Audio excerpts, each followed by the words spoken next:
ساری قوم جن چند پریشانیوں کو خود پیدا کر کے خود جھیل رہی ہے، انہی میں سے ایک ٹریفک سسٹم ہے۔ ٹریفک ان کنٹرول سسٹم کے نتیجے میں سارے انسان پریشان، ہر انسان جو ہے وہ گالیاں دے رہا ہے دوسروں کو اور خود بھی وہی کرتا رہتا ہے۔ اس سلسلے میں محکمہ ٹریفک کی کیا ذمہ داری ہے، یہ تو وہ پوری کریں گے، یہ تو ان کی ڈیوٹی ہے، مگر ہم لوگوں کی بحیثیت مسلمان کی کیا ڈیوٹی ہے؟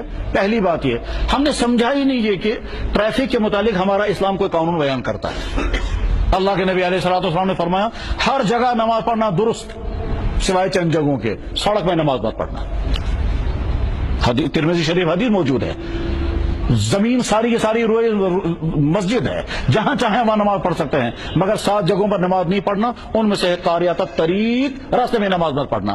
جو نبی راستے میں نماز پڑھنے کی اجازت نہ دے، وہ نبی راستے میں ریڑھی لگانے کی، راستے میں گاڑیاں کھڑی کرنے کی، راستے میں بیٹھنے کی، راستے میں جلسہ کرنے کی، راستوں میں فنکشن منانے کی کیسے اجازت دے سکتا ہے؟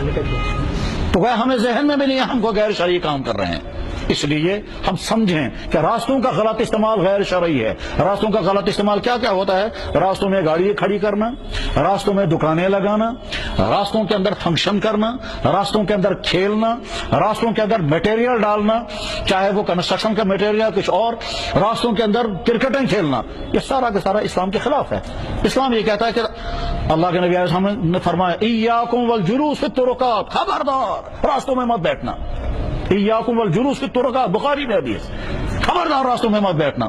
صحابہ چونک گئے، حضور فرما رہے خبردار راستوں میں مت بیٹھنا، ڈراتے ہوئے آپ نے فرمایا، بالکل ایسے ہی جیسے ہی کہیں گے خبردار آگ سے بچ کر کے رہنا، ٹھیک ہے؟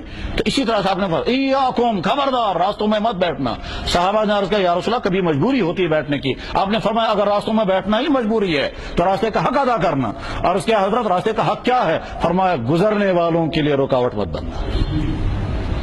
ہم گاڑی کھڑی کر کے دکان میں بیٹھیں گے، وہاں شاپنگ کرتے ہیں، لوگ آ کر ہارن بجاتے رہتے ہیں، وہ اندر بیچارہ شاپنگ کرتا رہتا ہے، وہ سمجھتا ہے نہیں میں دوسروں کے لیے تکلیف کا ذریعہ ہوں۔ ذہنوں سے ہی نکل گیا یہ کوئی غیر شرعی کام ہے۔ ہم نے سمجھا شریعت شرعی ہماری صرف مسجد کے اندر صرف عبادت کے حد تک ہے، ایسا نہیں ہے۔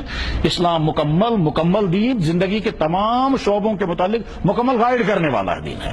تو اس لیے ہم راستوں کے غلط استعمال سے بچیں گے، اور جو آدمی جس طرح سے راستے کا غلط استعمال کر رہا ہے وہ سمجھے کہ میں گناہ کر رہا ہوں، مجھے چاہیے کہ اسے اپنے آپ کی اصلاح کروں، چاہے گاڑیوں والے چلا رہے ہوں، چاہے جنرل ٹرانسپورٹ والے چلا رہے ہوں۔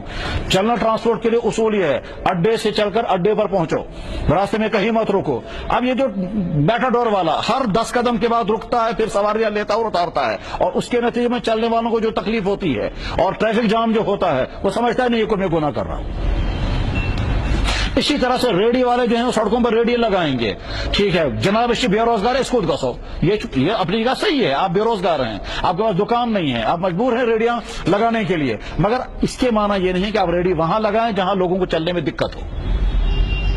کتابوں میں تو یہاں تک لکھا ہے جو گاڑیوں کے لیے راستے ہیں ان میں پیدل مت چلنا، اور جو پیدل چلنے کے لیے راستے ہیں ان میں گاڑیاں مت چلانا، اور جو بیٹھنے کی جگہ ہیں وہاں گاڑیاں کھڑی مت کرنا۔ کتابیں یہاں تک لکھا ہوا۔